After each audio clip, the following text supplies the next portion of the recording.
I'll invite any of you to share, certain Baba moments if you had in your life, certain turning points, maybe humorous ways that Baba has intervened in your life. Or it doesn't have to be just you, it could be someone else's story. You can read it or you can just tell it. But also, we can expand it to include that any stories from Baba's life that you especially care like care to share. So you're just be feel free and you're all invited to. I was going to share my Baba story, but I do like Susan Paul's Baba story, which I don't know if people have heard it, but I will Ah, tell it.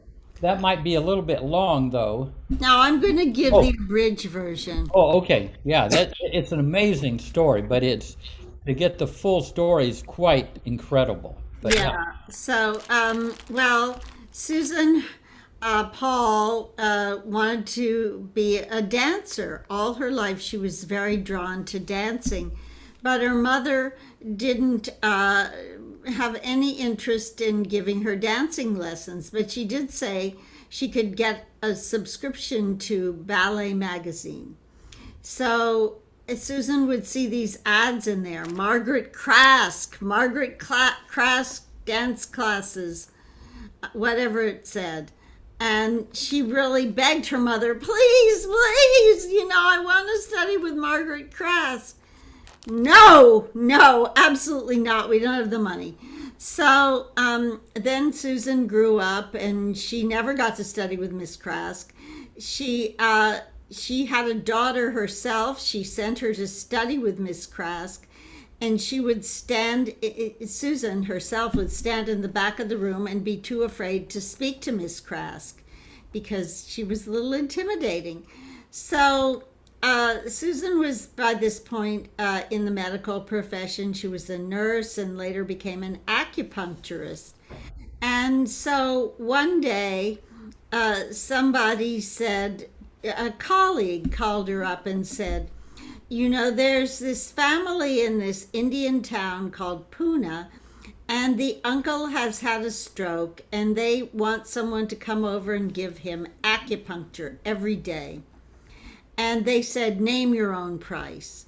And Susan said, no, no, no, no.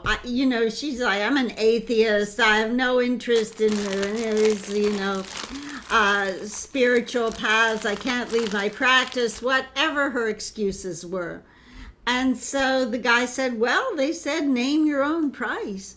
So she named this very exorbitant figure and they accepted it. So off she went to Pune, and she gave the uncle acupuncture treatments every single day. And there was this nephew or cousin or some relative that would come and tell her, you're in Pune, you should go see the samadhi of Avatar Meher Baba. He's the avatar of the age. She was like, no, no, no, I'm here to do acupuncture. I have no interest in any kind of spiritual thing. I'm just here to do a job. But he kept it up and he kept it up. So finally she gave in. And she went with this nephew or whatever he was to Ahmednagar, and she climbed the hill to the samadhi. And when she got to the samadhi, Nanakar embraced her and he said, welcome home, as he usually did. And she became just completely dazed, and she just went into some kind of altered state, and she started stumbling around the hill outside the samadhi, and at one point she tripped and she landed right on the grave of Margaret Crask. yeah, Amazing. Then she knew it was all preordained. yeah. Yeah, lo and behold, on this rural countryside, she sees the grave of Margaret Krask, of all, who would have ever thought? She had no idea of Oh, any kind of Baba connection. yeah, amazing. Yeah, Amazing.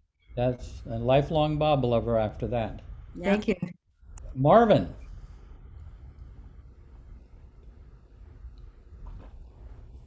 oh, we can't hear you. You're muted. Sorry. Yeah. Yeah, a really nice story would be how Michelle met Baba. um, This is his wife. this is my wife, right? And she's in Germany now. So anyhow, I told her quite a bit about Baba, and she was having dreams about him and that sort of thing. And then we got married, and for our honeymoon, I suggested we go to Myrtle Beach. And so we drove down, went through the mountains, and got was pretty close to the Baba Center. And then I believe I called because it was getting late, and it was around 9 o'clock, and I think Jeff answered, and he said, "Oh, you better hurry. You're 2 hours away." And somehow I made it there pretty close to the line. And Jeff couldn't show me to the cabin because I don't think anybody else was allowed on the center at that time. You know, it was very late. It was after 11. And we went into the cabin, which was the lantern cabin. And I just remember that when we walked in, on the kitchen table was a single pink rose in a vase. And Michelle looked at me and she said, "Oh, that's so beautiful. Why, that was so nice of them to do that." And it was surprising because I didn't know they were going to do that. But I found out later it was Bob Brown that did it. And then we walked into the bedroom, and we saw on the wall this poster of the Rolling Stone magazine with Pete Townsend. And that was the person who Michelle had had an experience with in terms of music. She used to always open her music book and read his O per Vartigar. And on the table next to the bed was a yellow rose in a single yellow rose in a vase. And Michelle just started bawling. And I didn't know what was wrong. I didn't understand. And so I said, what's happening? And she said, "Well, if you remember, before the wedding, I asked the florist and you to put a single yellow rose at the altar because my mother had just passed away, and it was to remember her. That was her favorite rose." And so she just was just weeping uncontrollably. And anyhow, so then this story gets complicated. Then the first year of our wedding anniversary, we went to a bed and breakfast in Wisconsin because it was close by. And we walk in there and walk up to the bedroom. And Michelle turns to me and says, "What? No roses?" And I cannot explain why I said this, but I said to her, "Be patient." We walked down the stairs, and there at the foot of the stairs were two roses, one pink one and one yellow one, in two separate vases. And we were just talking to each other and going, how is this possible? And by the way, there's a little thing in the background of the two yellow roses. It says, bless this house, God bless this house. So something like that. I took a picture of it. But anyhow, the woman who owned the bed and breakfast was right in the room. And she comes up to us and she says, what is it about these roses? And it was October, you know. And we told her the whole story. And she said, that's what it is. And she explained that she had picked the roses that day, and for some unknown reason, she was compelled to separate them and put one in one vase and another in another vase. And then she said to us both, I've often seen God work through others, but never felt him work through me. Jai Baba.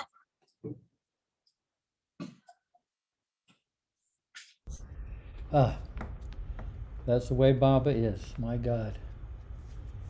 Ah, beautiful, Marvin. That story you told last week, got a lot of mileage out of that one. That was very funny. Yeah, so Jessima and Silaja. Yeah, Baba Jeff. Jeff. Yeah. Yeah. Shireen had wonderful time at the youth hours. Yeah. Oh, yeah. She did. Yeah. She A really. wonderful, wonderful girl you have. Yeah. Thank Thank you, Jeff. Yeah. And yesterday she got to stay in the guest house where women Mandali stayed. Yeah. Yeah. Thank you. Yeah, Yeah. it was It was great. an opportunity. Thank you, Jeff, and Thank you. like everyone All in the. Mayor Center. Thank you so much. Thank you. Yeah, Shailaja wants to share one story. Yeah. I'm reading this from Real Treasure, Life of a Resident with Avatar Mayor Baba's Mandali. It's by Rustam B. Falati. Stop trying and start remembering. Nanak Kher was one of the Baba's early disciples who later came to live at Mehrabad. Unlike Mansari, he lived at Lower Mehrabad, but would come up the hill every day to sit outside the Samadhi and give pilgrims prasad as they left. Like Bal, he hadn't lived with Baba on a continuous basis, but used to come for Baba's darshan and would spend time with Baba at Guru Prasad during the summer months. Many pilgrims will remember Nana's warm embrace when they first arrived at the Samadhi and his smiling, welcome home greeting. Once Nana got to know you, he would ask, do you remember Baba throughout the day? Most would say something along the lines of, I try. Nana would then lovingly tell you, do not try. Trying is not enough. You must remember him, Baba said. Remember me. He did not say, try to remember me. This seemed illogical to me, and I argued with Nana about it. He told me to bring him the discourses and showed him any place where Baba said, try to remember me. So for the next few days, I flipped through the discourses, but I could not find the relevant quote. Finally, I found a quote in Mastery of Consciousness, written by Alan Cohen, in which Baba used the word try. Nana just laughed when I showed this to him and insisted that I had to show him the same quote in Baba's discourses or he would not change his stand that Baba always said, remember me, and never try to remember me. I protested that I didn't have time to go through the entire discourses. Nana didn't say anything for a moment or two. And then he turned to me and said, have you heard of mountaineers making an attempt to scale a peak? What great preparations, what great efforts, and what great hardships and trials they face while trying to reach the very summit. They risk their lives and even lose their lives while trying to reach the peak. But think of the glory one experiences when finally succeeds in reaching the top. How exhilarating it must feel. Then what about the ultimate glory of God realization? How much more is expected of us to scale that peak? Shouldn't we risk everything and give our best effort for that ultimate glory? No sacrifice is too big to reach the ultimate goal. Nana concluded, effort invites grace, so stop trying and start remembering him. Jai Baba. Beautiful. Thank you, Shailaja. Beautiful. Thank you, Jai. Jai Baba. Yeah, thank you. And Marion Hi. from Um, Manhattan. hi. Can you hear me okay? Yeah. So mine is a story, and I've written it up I do a lot of memoir writing and memoir writing groups, but that would be a little too long. So I'm going to do my best to shorten it. I hope it will still be clear. It was, quite a few years ago. I'm not quite sure how many, maybe 1994, something like that. I was training for my therapeutic career of, we called it spiritual transformation training. And we had a center upstate New York in the Catskills, and we would go up there like twice a month for our training. And then I became a teacher in that. And I was teaching a last class of the season with my group, I'll change the names, but with my another teacher, I'll call her Margot. And she and I were teaching this class, the last one. And the students, there were about 15, 16 students. At the end, they got up and they were going to give us each a gift. They wanted to honor us as teachers. So the other teacher, Margot, they gave her this gift, and it was a tote bag, kind of a very nice cloth tote bag, because she was always carrying around the grounds of our center. We had 300 acres of land, and we had all these different places to study, and so it was a nice bag, so she didn't have to keep holding them in her arms and them being so heavy. So then it was my turn to receive my gift. Oh, I'm sorry, because I'm not reading this. I'm missing out on okay, that is the story. Now the prelude to that is, okay, here's the prelude.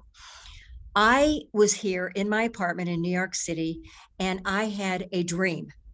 And the dream was I was in like an office where they were maybe waiting for a doctor or something, but it's a nice place with French doors, a little patio outside. And I'm sitting there, and 2 wild bears were running around, and they were mine, I was told. They belonged to me. They were baby wild bears. And I panicked. I thought, I live in an apartment in New York City. I can't take care of 2 wild bears in my apartment. And I just panicked.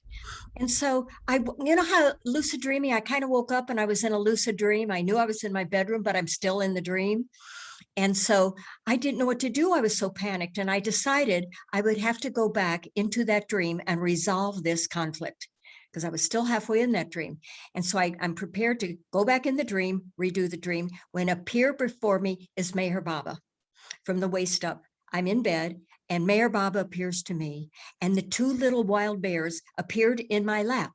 And I pick up the 2 wild bears and I hand them to Baba, and Baba takes them and then disappears, and I go back to sleep, totally at peace, because I knew, I didn't have to take these to my apartment. So I went back into a sleep, and next when I got up, I just remembered the dream, but I didn't dwell a lot on it because I appreciated that dream. It was so vivid, and it was about Baba. I thought, well, Baba never appears to me unless it's really, really important. So then now I'll go on with the other part of it. So the next day, it was a Friday, I go up to this center, and I'm there in my class, and I'm getting my gift. My partner Margaret got hers, the tote bag, and I'm handed a paper bag, and with some bunch of tissue paper coming out the top of it, and everybody's looking and waiting for me to look, and I reach in and I feel something fuzzy, and I pull out a stuffed bear, and it's not a teddy bear, and I have right here with me, right here, right now, and it is a wild bear, like the 2 little bears that I gave to Baba. And that weekend, I get this bear as a gift, and I break into tears because I knew right away, I got back what I surrendered to Baba. Here I got it back, and it has a place in the back to put your hands, so you can, like, the bear can hug me because I can move the arms around. And the rest of the class who never saw the presents, because there was a committee of 3 people who went to our gift store to buy the presents, the rest of the class didn't know what we were getting. It was a surprise.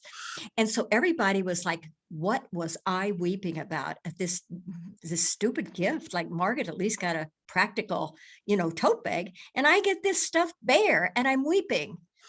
So I finished weeping, and then a lot of the people knew I was a follower of Mayor Baba, and I told the story, the dream, and everybody just gasped and got it. And then they said, when the trio of the shoppers went to that gift store to buy a gift for Margaret and me, this one woman who's very high intuitive, she pointed to the bear and said, that's for Marion. And everybody else gave her a hard time. No, that's so stupid. We don't want to give her a stuffed bear. And she insisted that was right for me, because they trusted her. They said, okay. And that's how I got the bear. And the bear sat in my session room helping my clients. They could hug the bear. And it was named Golden Drop, like a drop in God's ocean. And I gave him a nickname of Wild Bear. And that's my story. Well, we have here Diana and Bill LePage dropped in from Australia. Fantastic. What we're doing, Bill and Diana, is people are sharing their certain Baba stories, Baba moments or something, and how things that happened in their own lives. And so we're going to go on to the next Australian, which is Rainey. Go ahead. I have 2 funny stories. I can separate them. They're both short, and do one now and one later. But because Nana Care was mentioned, I'll tell the Nana Care one first. We, a couple of times in 87 and 88 and 89, we got to stay in India for 4 months and then 6 months. In the 6-month stay, we first of all were put in the Dharamshala, in those 2 rooms where there's one small room and one medium-sized room, and then there's Nana Care's room. And so I don't get up early, and so every morning at 5 a.m. Nana Care would say all his prayers before he went up to the Samadhi or some unearthly hour. And anyway, we got used to it. We were actually there for about a month before we moved into the Pilgrim Center for another 5 months. And anyway, one morning I wake up and there's no prayers. And I'm thinking, oh my God, what's happened? Why is there no prayers? He must be dead. What's going on? So I got up and sort of stumble out the door and bang on his door, and he opens the door and goes, Uh-oh, silence day. no, he had laryngitis. Oh.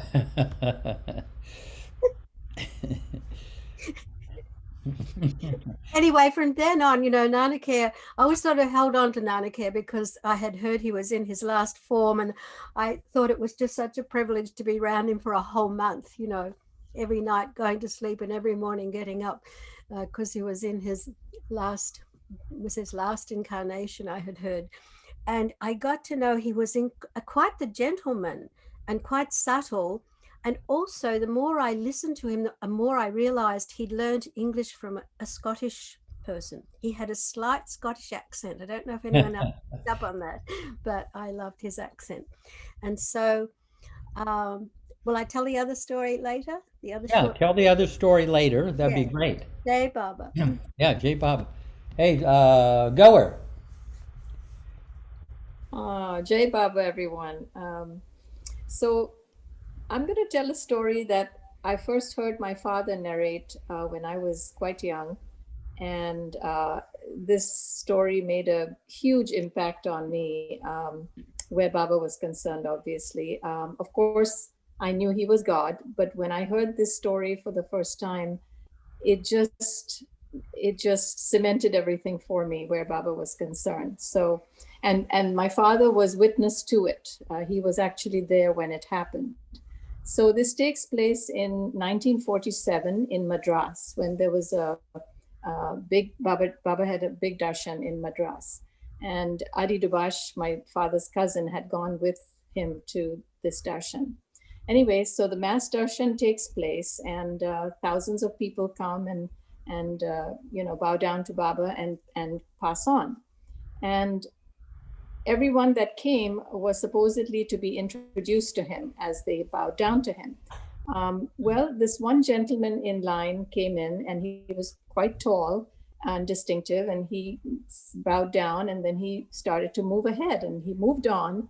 And after a minute, Baba stopped the queue and pointed to the man and said, he wanted to be reintroduced to him. So he says, nobody told him who he was. But anyway, but the guy, he seemed to sort of want to fade away into the background and not be so conspicuous. But anyway, he came forward, and somebody mentioned who he was. And anyway, so Baba said, Baba points to him and says, I know you.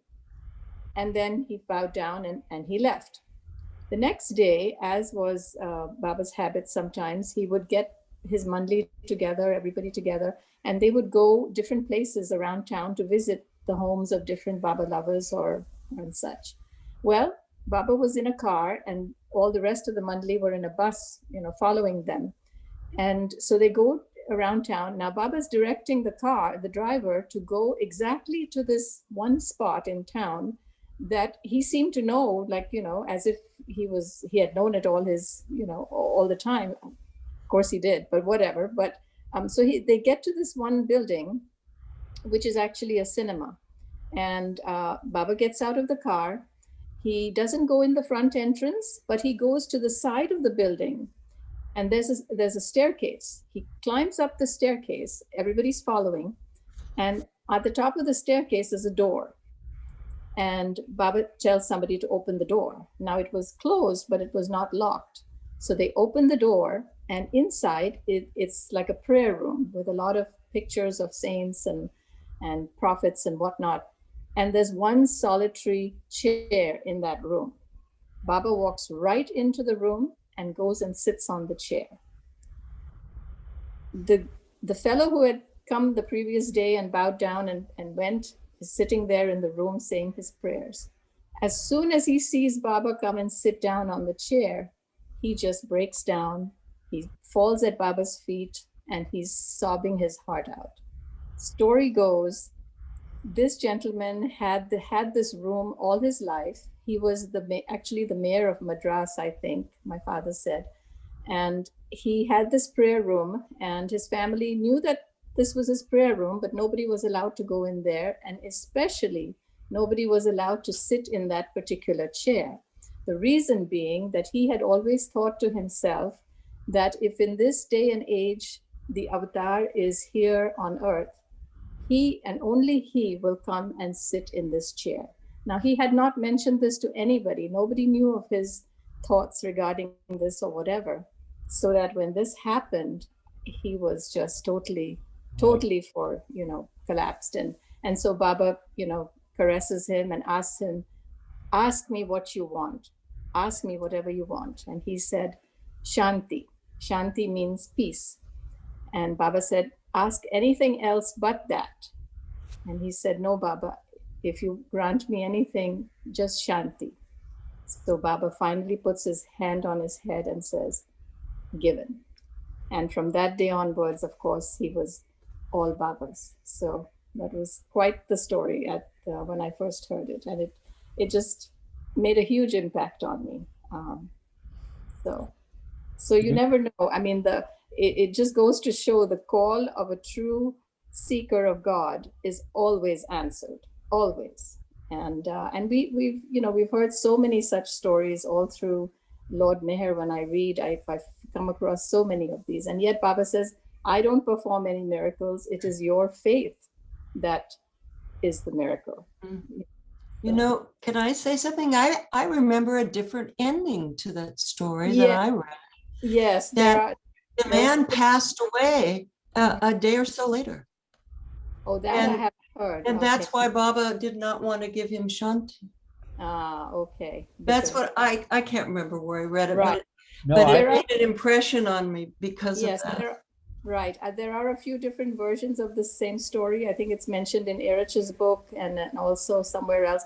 But this I heard directly from my father, who was actually there at the time. So this was his version of it. So Beautiful. What a story. There's so many like that. Wow. yeah. Thank you. Yeah. Right. Let's go to Catherine. Okay, can you hear me okay? I've got these ear pods Sure. in. I don't know if they're working.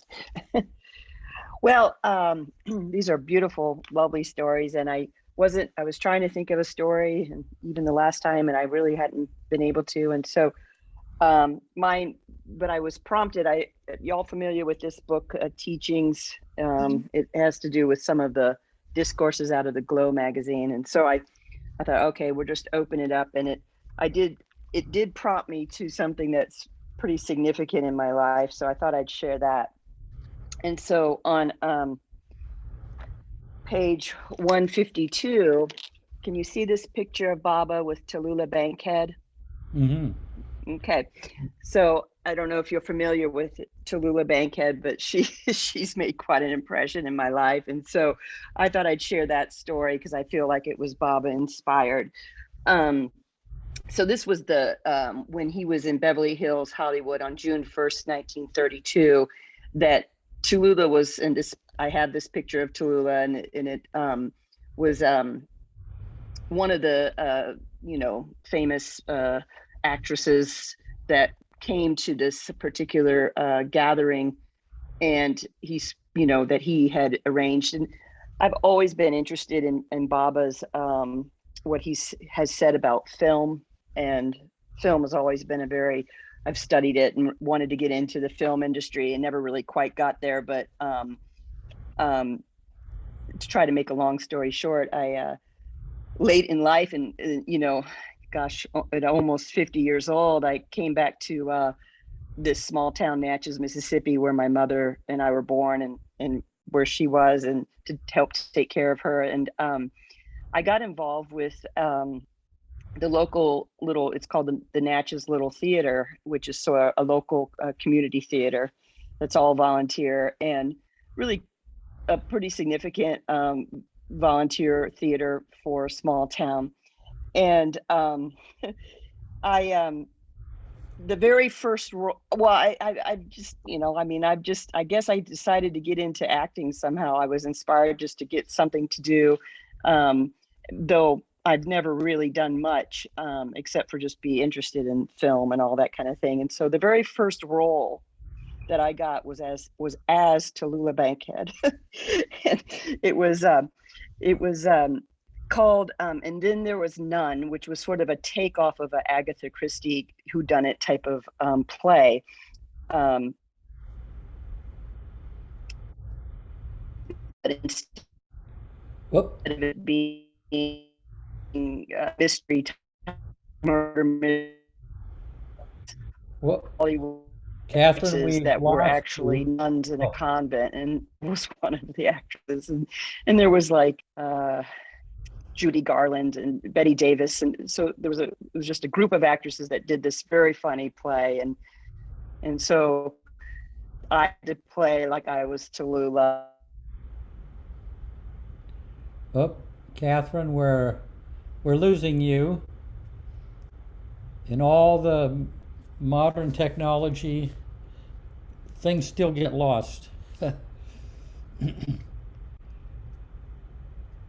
So let's, while Catherine is trying to get back online, let's go to Michael. Can you hear me?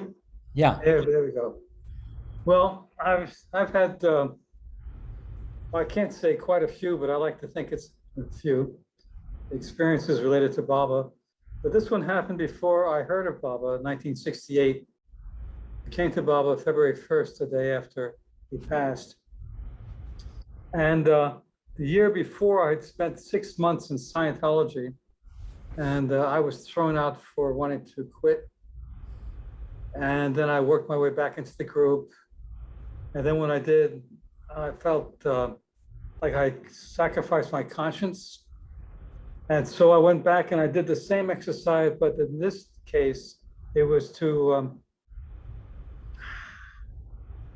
resurrect my conscience, to redeem it. And I succeeded in doing it, and I had a personal sense of transformation. And in July of the next year of 68, I started writing an essay on what I thought the new society should look like.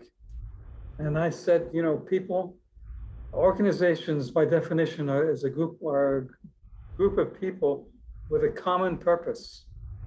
But normally meaning every day, we all sacrifice ourselves to be a part of a group, whether it's for survival or a church. There are all these rules and regulations, and no matter how we are, we have to fit within them. And I said, so I was proposing that as long as people have the same purpose, the organization has to adapt itself to that new person. And of course, now that I'm married, and there's this give and take between my wife and myself regarding where the direction and all sorts of decisions. I realize that it's a give and take between the organization and the individual. And that way we keep on growing and growing as long as it stayed on purpose. And there was another part. So I wrote this paper, and I lost the piece of paper over the years. And I typed it out, and I remember that the date on it was July 31st, 1968. And that's the only, except for some of the points to the paper, that's all I can remember. So let's fly to 2009, when I went to Marijuana in a spiritual daze, and I asked Bao whether I could read my poetry during his talks, and he said yes. And we became very good friends after that. And when he left and went back to India, I would write to him, and I wrote to him on July 31st, and saying, well, I celebrate this holiday or this date because somehow I found out about Baba's declaration, or what he said on July 30th, 1968, that his work was 100% complete. And so I told Baba that I felt connected to this work somehow. I didn't know what it was, but I always commemorated it. And the next day he sends me back an email saying, you have got to write the story of your adventures and guzzles. And it made me think that maybe it's more of a connection, more significant than I had thought. So that was one thing that happened to me that was extraordinary, to be a part of that work. And well, next story, later on. Okay. And yeah.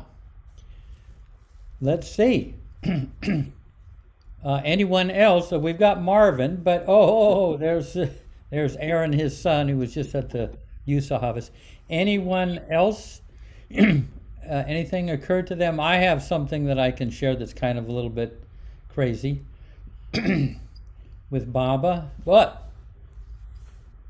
We got Rainey. You got another thing to share? Well, I'll share what I was, kind of what I was going to do, because you did share something. Anyway, this is what happened to me. Like in 2 minutes, basically 2 minutes, I had to decide what I was going to do with the rest of my incarnations in creation, and that'll make sense to you. It was about, I think, late 70s. I'd been into Baba for about 10 years at the time, and I was working at the center, and I was in India, and I was sitting outside the tomb on one of those benches. And there was nobody around. It was kind of nice afternoon. I was kind of just relaxing. And suddenly, I hear this very authoritative voice inside of myself that says, Are you willing to put the rest of your incarnations in creation at Bob's feet? I'm thinking, oh my God. Whoa. I mean, up to that point, I didn't have, but this is after 10 years. I kind of didn't really have that many doubts about Baba, but here I'm being asked to put the rest of my lives in creation at Baba's feet. And I thought, oh my God. And then so in a space of about 2 minutes, I had about a dozen thoughts, a torrent of thoughts that went through me.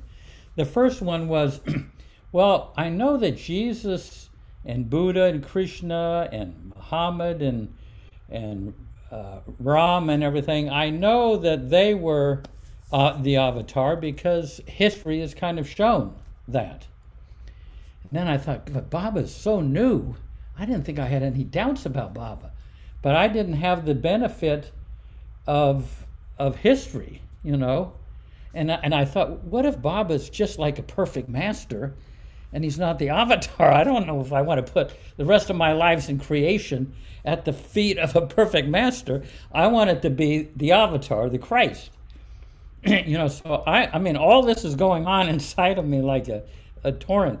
But then I thought, well, if I don't know that Baba is who he says he is after 10 years, am I going to really know after 50 more years that Baba is who he says he is?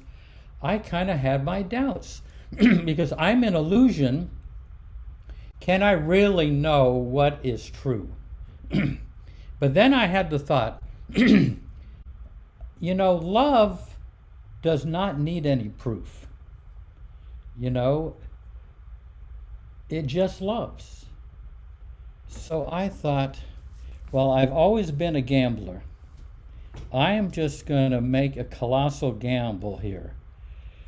I'm going to go into the tomb. I walked over the tomb, I stepped over the threshold. I'm feeling quite apprehensive because this was a kind of a command. So I went over and kind of knelt down and I put my head on the marble. The moment I hit the marble, oh, great! I did the right thing! Oh, I knew it! Wow, what a relief. I was so relieved because that was kind of scary. That was a colossal gamble. But then there's the line in Rumi where he says, gambling away the self is beyond any religion. But anyway, so that was kind of one of those crazy stories that happened on just a nice afternoon at Mehrabad, right outside Baba's tomb. So that's mine. I don't know if that made sense. I have a question. I thought we were going to hang out for the next 700 years.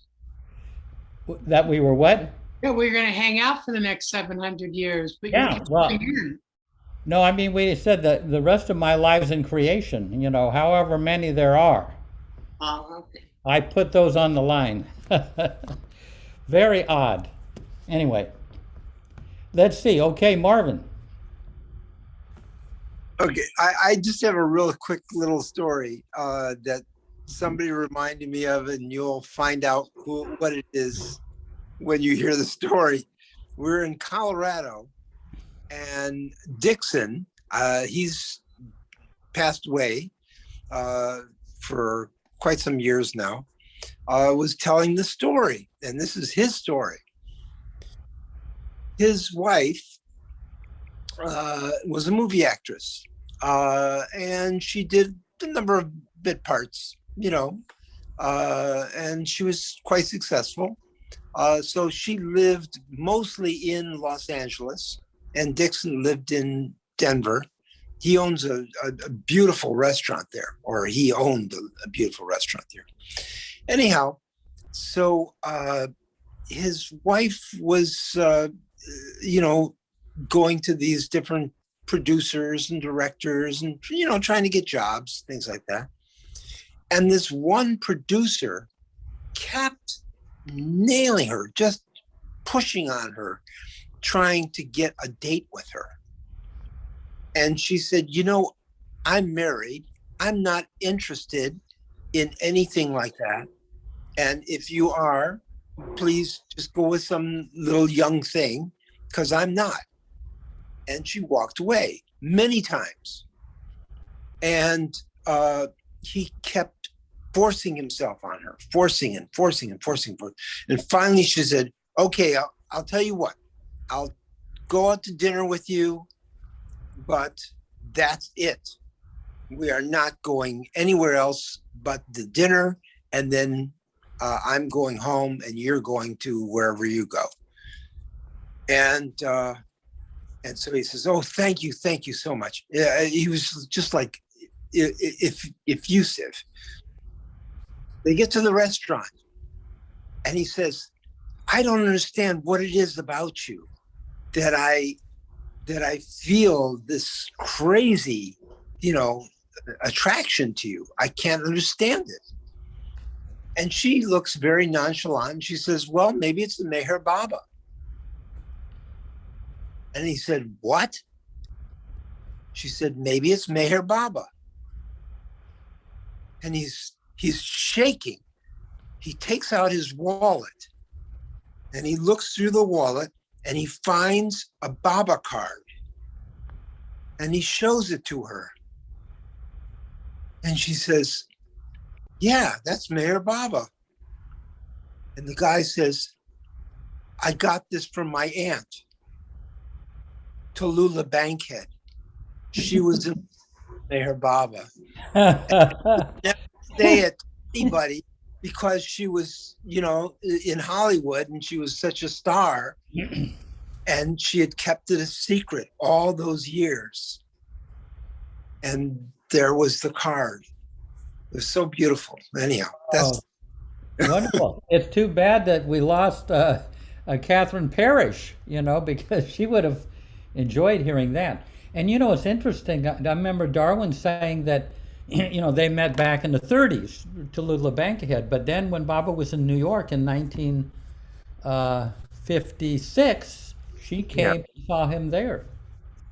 So she wasn't just that, the glamour of Hollywood. She followed through and saw Baba later on too.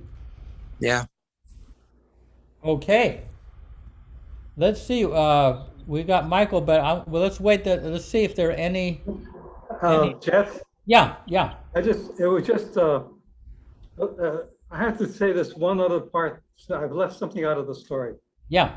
So the significance of my writing the date July 31st and Baba saying his work was done on July 30th was the fact that there's a 9.5-hour difference between India and the United States, New York City. Yeah.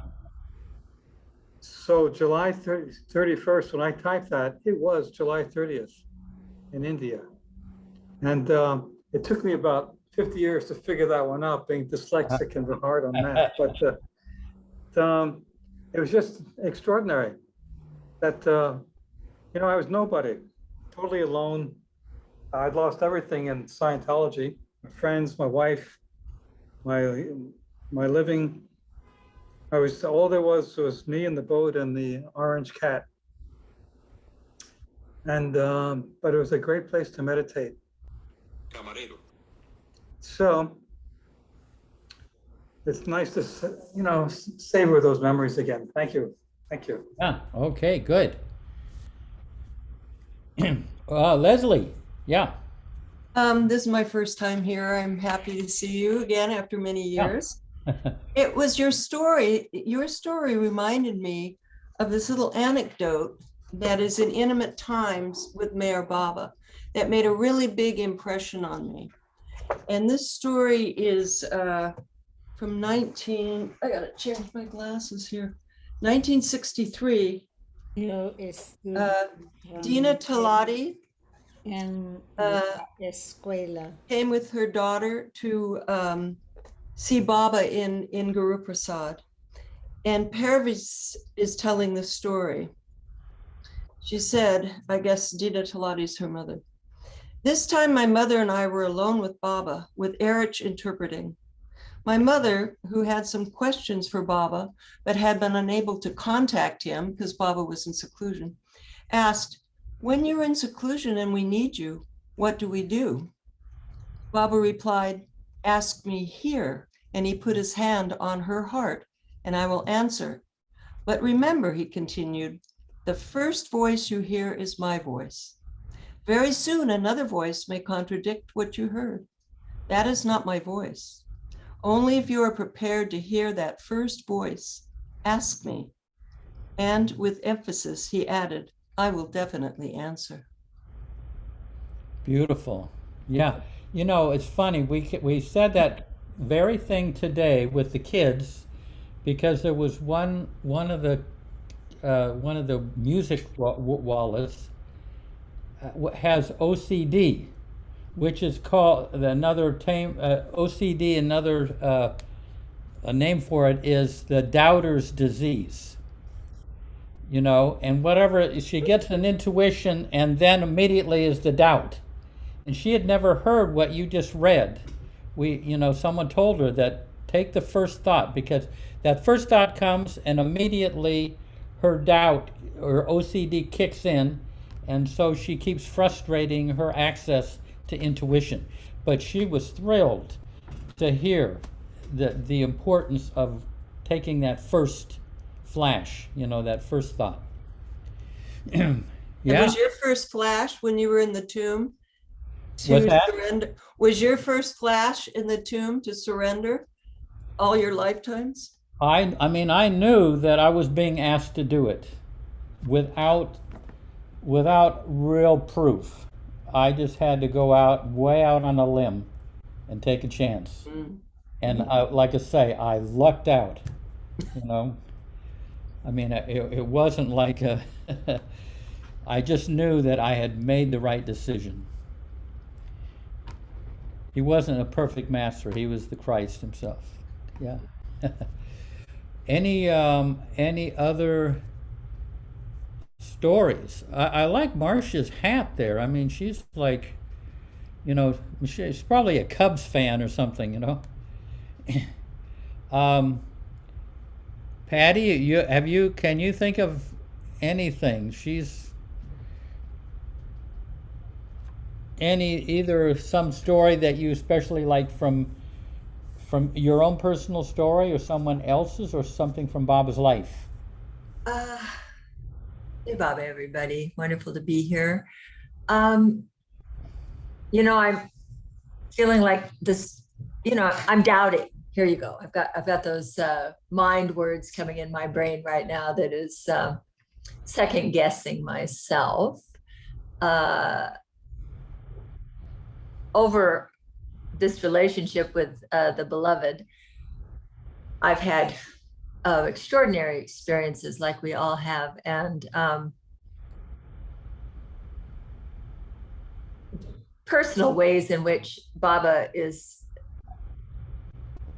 speaking to me, or my intuition is being nudged in one way or another. And the most predominant in the recent, I think I've shared with you all, is around the vaccine, getting a COVID vaccine. I was really hesitant and hadn't been vaccinated for 40 years and had some underlying this or that stories going on. But Baba was real specific with me and really saying, you need to get this vaccine. And I'm like, well, really, I don't think so, Baba. So the argument ensued, really, I was foolish. And I'm going to tell you all, my whole life with Mayor Baba, I have still doubted. I mean, it's incomprehensible in my mind to believe, from my mind, mind you, not from my heart, that actually God, I'm in this circle. I'm in his web. I literally have often doubted way too much. And so I was doubting the COVID thing.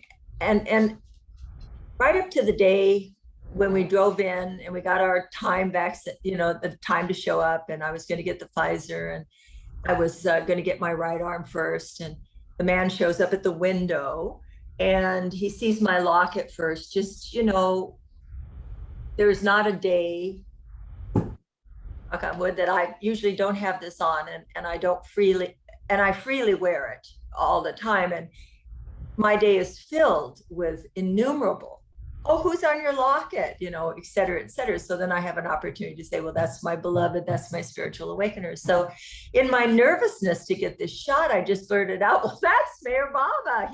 He's responsible for Don't Worry, Be Happy. And, you know, and I was kind of babbling on, and the man said to me, well, that's Mayor Baba, that same kind of thing that the Australian guy said on that one film from Australia, on one of the Armateeth ones.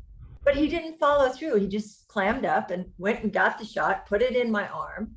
And then he goes back, and they have to write the time that you have to stay to wait for the shot, so you don't have any reactions. But then he wrote, Don't Worry, Be Happy on the window.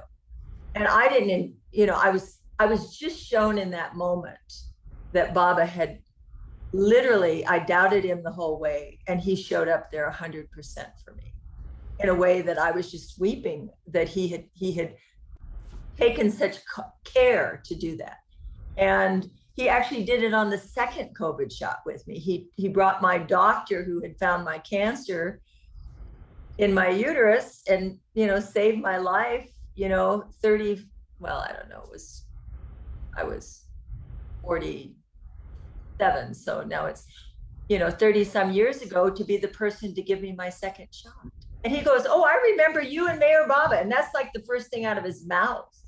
Yeah. So the whole thing, Baba shows up for me innumerable times in the day. Yeah. And now I'm expecting it, of course, because now I have less doubt. And I was so ashamed at myself for doubting him about the COVID shot. So all of you and all the stories I read, and I'm usually reading things during the day from our books and listening to a lot of things online. And he's just remarkable with his compassion. That's all I can say, the compassion. And he knows exactly what we need. And he loves us for who we are. And if we could love ourselves for who we are in that same way, he'd get right out through us all the time. Yeah. So, you know, beautiful. See that? I know all these little Baba moments that happen in our lives, and and you know that he knows your heart perfectly. Yeah. Even though it's something very small, but who knows you like that? You know, it's nobody. Yeah, Nobody. you don't need to do any grand miracle. Just a little Don't Worry, Be Happy on the window or something, you know. Yeah, it's just extraordinary. And I when I say I sometimes take it for granted, because I'll look at the clock and the clock says 111 or 222 or 444 or 555. So all those things go on in my day, or I'll pick up something and just read exactly what I need to hear. I know it happens to all of us, and it's so wonderful to share, and it's so wonderful to listen to. So thank you all. Love Beautiful. here. Thank you, Jeff Wolverton. Great. Oh, well, so good. We got Robin up there. Yeah. Yeah, sorry I came so late. I was watching the movie that Heidi told us about. With, Inyat Khan's daughter was in. Anyway, the Baba really knew how to get me with one of Virginia Rudd's stories.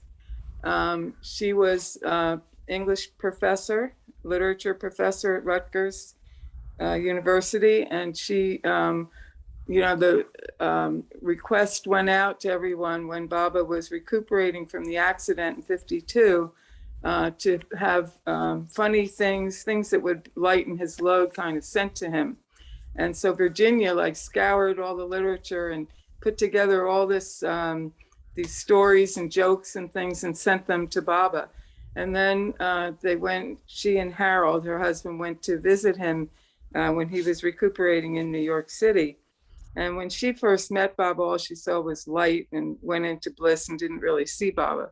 So now they're in this room and he's in the bed and Harold is up by his head and Virginia's at the foot of the bed. And she is like, again, just sort of blissed out and can hardly see Baba.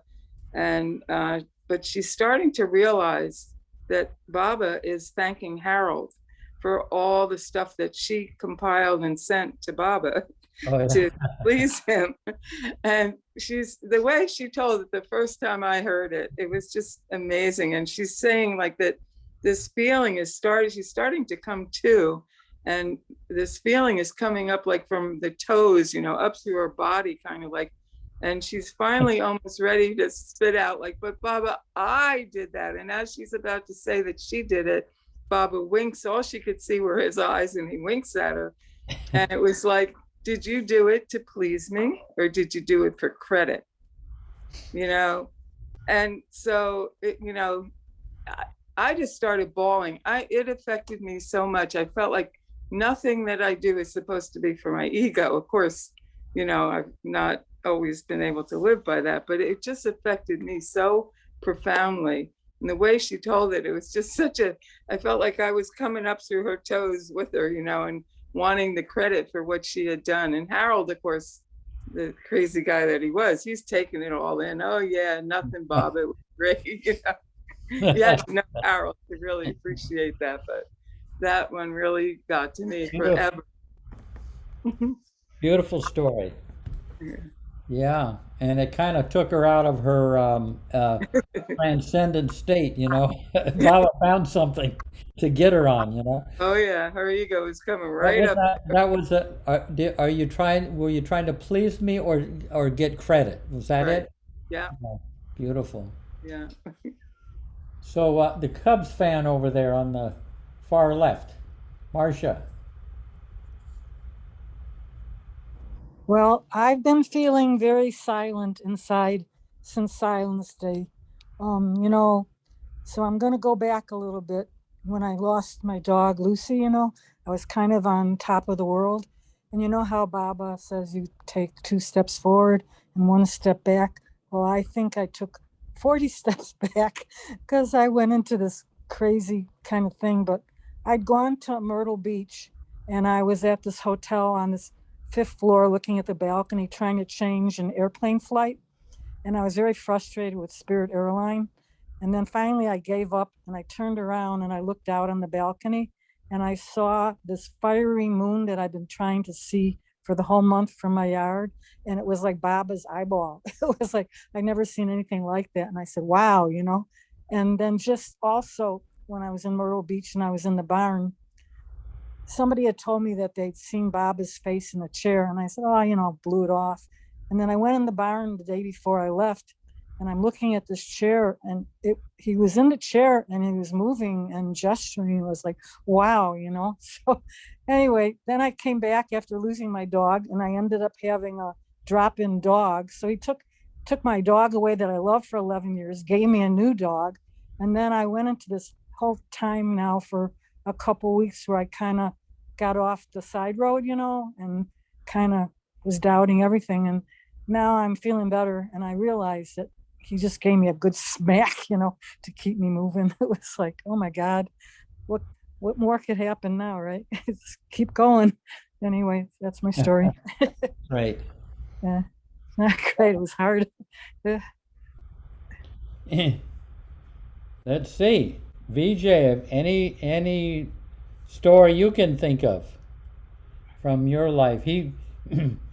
Or even telling your little time there at Guru Prasad, Baba, whatever you feel like sharing.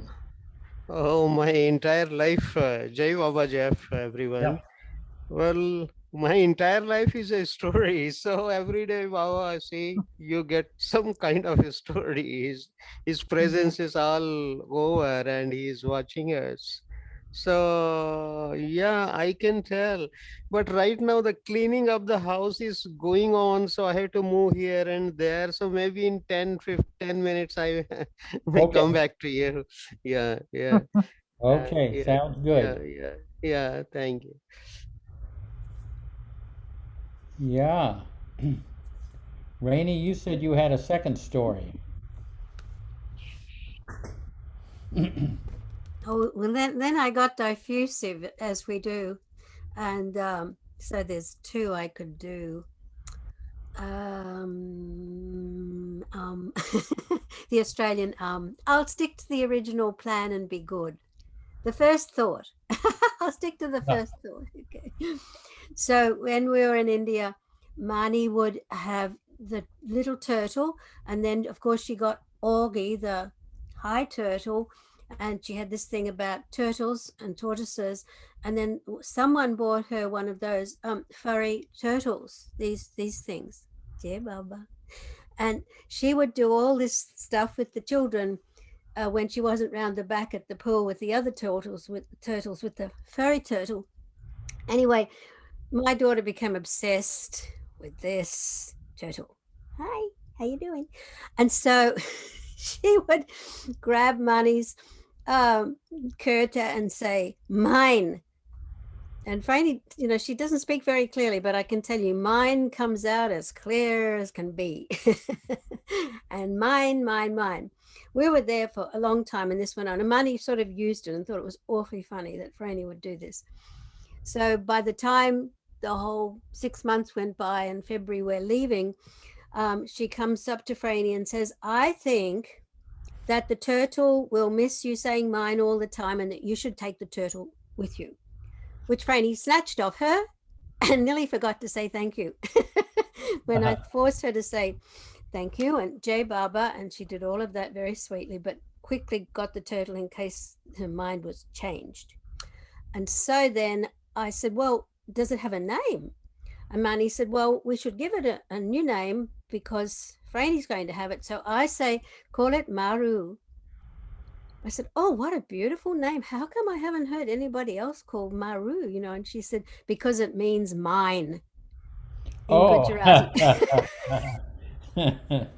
beautiful, Maru. Yay, Baba. I am mine, dear Baba. Bye-bye. Maru. Beautiful. Hey, so Mayor Prasad. Yeah, I like Baba's humor, especially when he produces humor out of conflict, because that really helps in my own life when there is various things going on, to find humor in them and have a laugh about them instead of getting caught up in whatever is going on with respect to conflicts or serious issues and so on. So there are many such incidents in Baba's life, of course, but one thing I remember is something that happened with Gustaji. There was this time where I don't remember which place this was, but they were staying maybe in Mahabaleshwar or somewhere, and Baba asked Kakabaria, who was in Merazad at that time, to send weekly updates on what's going on in Merazad. And they were staying in Baba, Gustaji, Eroch, and a few others were staying somewhere else. So at one point, everything was going pretty smoothly and Baba wanted to have some fun. So he somehow told Kakabaria to write a letter to addressing to Baba, and he told him what should be the contents of that. So they received this letter one day, and it was the starting of the address was that, dear Baba, you told me to give weekly updates, and this is one update I'm giving you, but please make sure that Baba actually told Eruch to read it out, and before reading it out, Baba asked Gustaji to be present, and Gustaji was actually running fever in the next room, so he was not in that room. So he was called, and Gustaji came, and then Baba asked Eruch to read it out. And this is the letter contents. This is not verbatim, but the gist of it was, you asked me to, this is Kakabadia writing, you asked me to write weekly updates, and this is the update. But please make sure Gustaji is not present when I'm reading this letter out. The moment Gustaji hears that, he's all ears, and his ears perked up, and he wanted to find out what's going on. And Baba looks at Gustaji, see, listen to what is being said. And then the Iruch continues reading it. It says, there is this Krishnaji that is living here.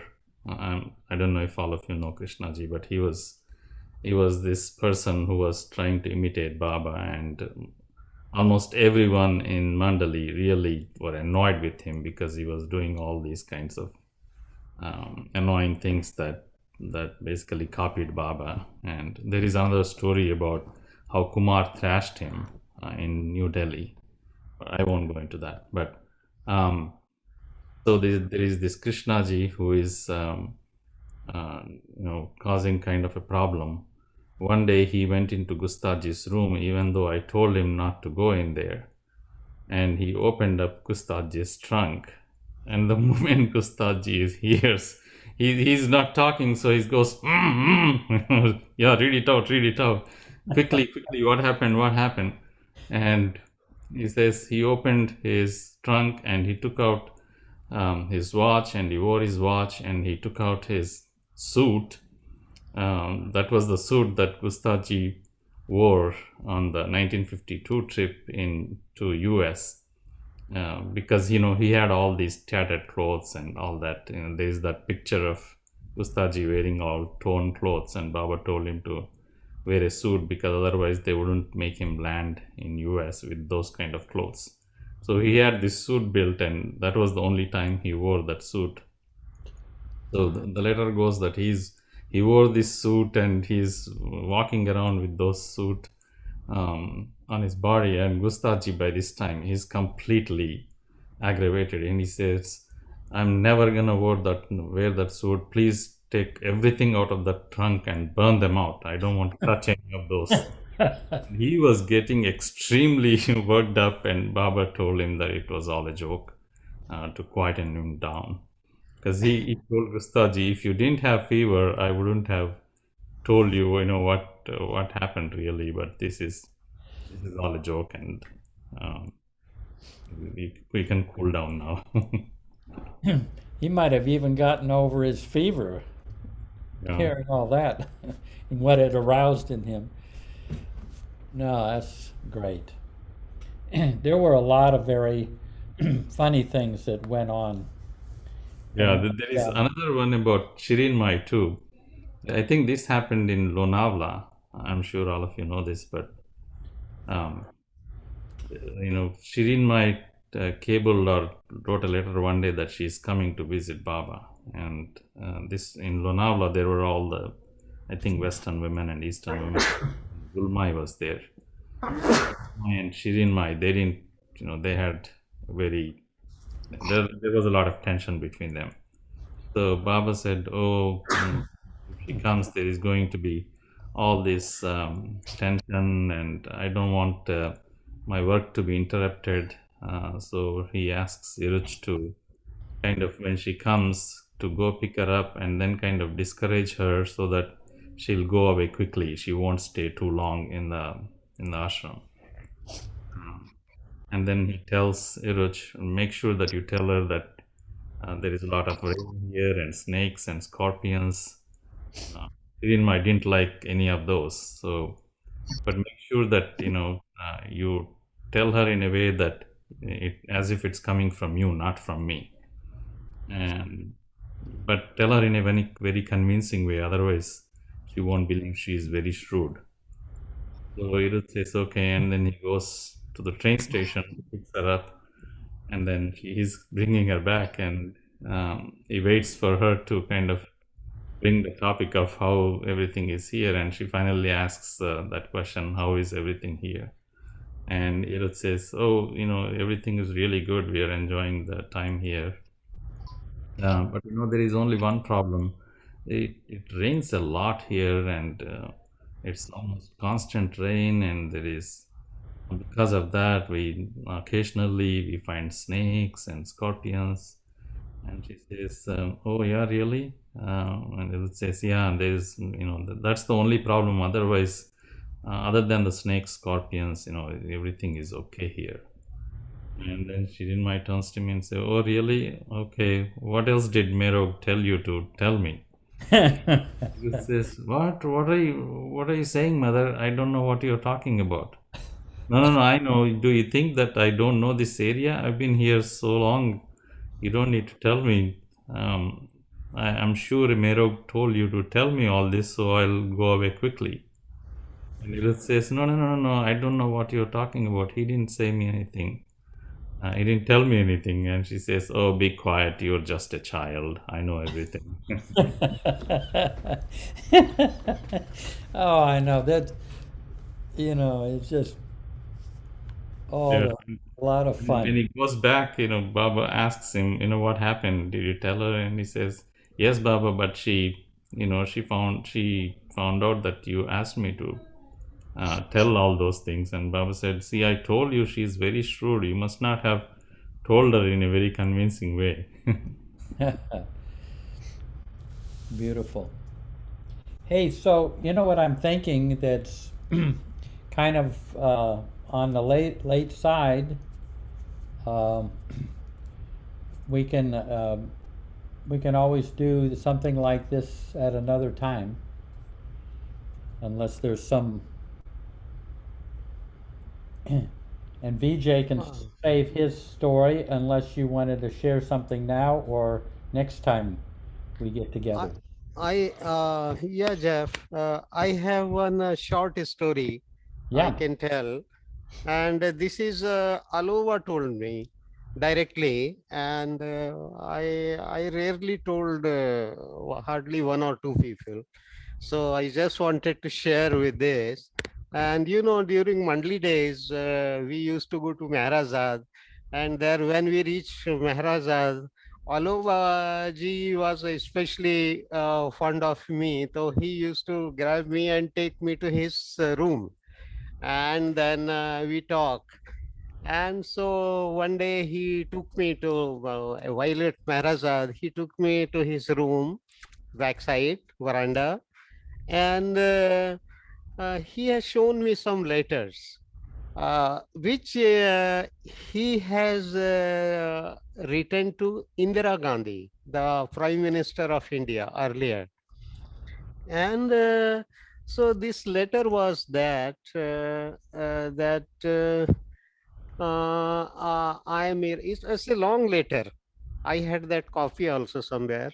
So it was describing that I am Irani living in India since past 50 years, and so describing his stay here, and that Meher Baba is God, and then you must visit his samadhi here in Ahmednagar. And that letter was addressed somewhere in 1980. And then what happens? Later on, these Delhi Baba lovers, one of their representative, Mr. Agarwal, they bought the land in Delhi for Delhi Center, plot of land. So they approached Alobaji, and they requested Alobaji, please come to this plot of land for inauguration, and then we will make a center here. So then Aloba says, okay, well, I am too busy. So why not I give you these roses, flowers from Samadhi, and you take this, and then one day, whenever you feel, you go on the plot of land in the morning, do Baba's prayer, and then drop these roses on the ground and finish, and that's the means that inauguration will be over of that plot. So Mr. Agarwal, he takes those flowers back to Delhi. And then one day he decides to go on the plot early in the morning, do Baba's prayer. And it was the day of 31st October 1984, when Indira Gandhi was killed by one of his own guard. Uh, so when Mr. Agarwal goes on that land, he does the prayer at a quarter to the, he has mentioned the time also, 8:45 a.m. And he's doing the prayer and he's dropping the flower, roses, Baba's prayer, and roses on the ground. And there Indira Gandhi being shot at the same time, da, da, da, da, da, with his own security man. And then Aloba used to give a postcard, and then with his own stamp, and he told Mr. Agarwal, as soon as you finish that prayer, you write this postcard and send it to me. So after the prayer finished, then Mr. Agarwal writes the 2 lines I've seen. Dear Alobaji, as per your instruction, it is done on the plot. And then signs, and he sends that letter back to Alobaji. It's a postcard. Later on, then everybody comes to know that Indira Gandhi is murdered, and so by his own guard. And then Alobaji also, he takes when he sees that postcard, and he goes back to that his own letter, which he wrote to Indira Gandhi in 1980. And there was an answer from that letter from Indira Gandhi's personal secretary, one Mr. Goyal.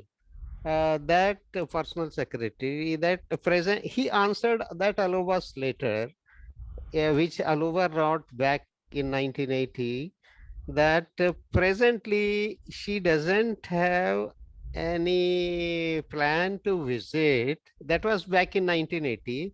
Presently, she doesn't have any plan to visit Maharashtra, but in future, when she visits Maharashtra, she will make it definite to visit Baba's tomb, Baba's Samadhi in Ahmednagar.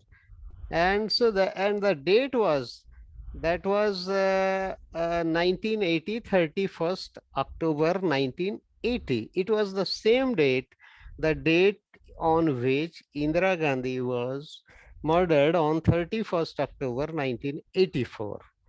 So that was really means. So then Aloba gave me those postcard and that document. I was keeping them. Somewhere is there. Beautiful. So that's the story. Yeah. So that shows that Baba, see, earlier also when Nehruji was her father, the earlier prime minister, was to die, he says, Baba said that he's coming to me. So then, so like that, this was the following incident. So that's the history of Delhi Center. Yeah. Yeah. Thank you.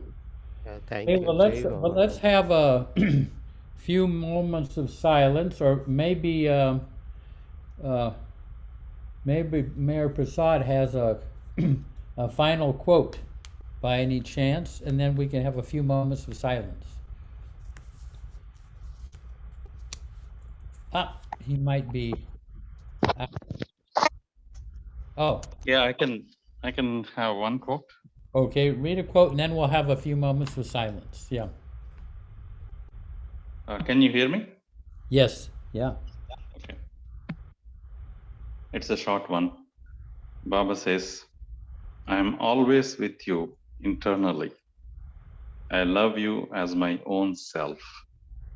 Have no anxiety about any matter. Be brave and it will all pass away.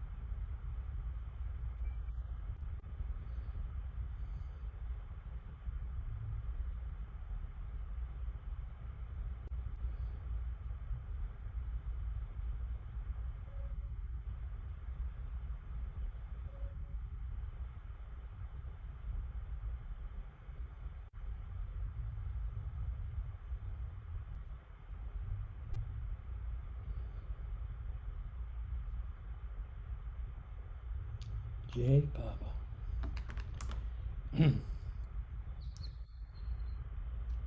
Yeah. Oh, I saw a note there. If Mayor Prasad would repeat that quote. Yeah. I am always with you internally. I love you as my own self.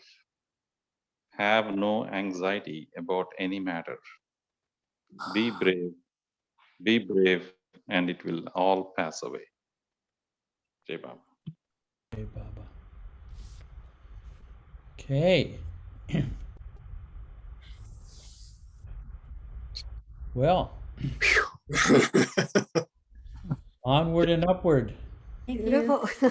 Onward. Thank Yeah. you, Jeff. Thank you, everyone. Thank you, everybody. Yeah, bringing things, your stories. We'll see what we do. I'll see. You know, somehow it would be nice. Sometimes I send out like emails sometimes with the subject, but I have to do it all kind of individually. But if I don't know if there's the technology that it can go send out to a number of address.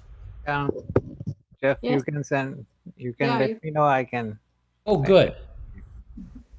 Yeah, I'll send it to you, and then yeah, because that would be a way that people could know. I'm going to see if I can get Merwan Mehta to share his meeting, you know, his time with Baba and growing up there and in Erich's family. Maybe I can get him. It would be nice. Yeah. Baba had good things to say about him. I won't say what. Because that makes him a little self-conscious. Okay, good night all. Yeah, see you guys. Yeah.